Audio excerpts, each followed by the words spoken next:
କୁଆଁରିଆ ସେତୁ ପାର୍ଶ୍ୱସ୍ଥ bypass ରାସ୍ତାରୁ ନଦୀକୁ ଖସି ପଡ଼ିଲା ହିଟାଚି ମେସିନ୍।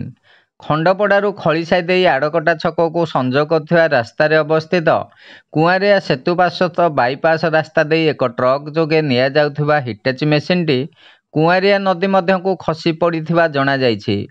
ଉକ୍ତ ଟ୍ରକ୍ଟି ହିଟାଚି ମେସିନ୍କୁ ନେଇ ଦଶପଲ୍ଲାରୁ ଖଣ୍ଡପଡ଼ା ଅଭିମୁଖେ ସୋମବାର ଦିବା 12 ଘଣ୍ଟା ସମୟରେ ଯାଉଥିବା ବେଳେ ବାଇପାସ୍ ରାସ୍ତା ଦବିଯିବାରୁ ଏଭଳି ଅଘଟଣା ଘଟିଥିବା ସ୍ଥାନୀୟ ବାସିନ୍ଦାଙ୍କ ସୂତ୍ରରୁ ଜଣାପଡ଼ିଛି। ସୌଭାଗ୍ୟବଶତଃ ଟ୍ରକ୍ଟି ଅଘଟଣରୁ ବର୍ତ୍ତି ଯାଇଥିଲେ ହେଁ ହିଟାଚି ମେସିନ୍ଟି ନଦୀ ଭିତରେ ପଡ଼ି ରହିଛି। ହିଟାଚି ମେସିନ୍ଟିକୁ ନଦୀ ମଧ୍ୟରୁ ଉଦ୍ଧାର କରିବା ପାଇଁ ଆଉ ଏକ ହିଟାଚି ମେସିନ୍ର ସହାୟତା ନିଆଯାଇଥିବା ଜଣାପଡ଼ିଛି। ପ୍ରକାଶ ଥାଉକି ରବିବାର ରାତିରେ ପ୍ରବଳ ବର୍ଷା ଯୋଗୁଁ ଖରସ୍ରୋତା କୁଆଁରିଆ ନଦୀର ପାଣି ଦୁଇ କୂଳ ଖାଇ ପ୍ରବାହିତ ହେଉଛି।